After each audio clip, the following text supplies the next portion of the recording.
Hi guys, in this video I'll show you how to remove gift cards from Amazon. So as you can see, I am on the official website of Amazon and logged in with my account on this section. And if you're not logged in, just make sure to log in with your account. And once you're logged in, you will see multiple options and today's deals and these multiple sections. So just do not click any of them and just choose this option all. And once you click on all, you will see again multiple options. So just scroll down a little bit and you will find an option called your account.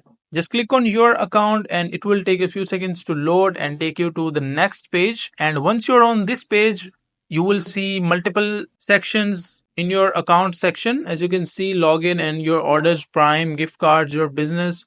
So you need to find the option your payments. As you can see, I can see this section here, your payments. So just click on your payments, and once you click on this page, it will take you to this tab. You can see the wallet and rewards and balance. And on this page, you can see your a payment method and Amazon gift cards. Like if you have any cards, you will be able to see all those cards on this section. So just click on here, and once you have any card like here, that will be available on this section.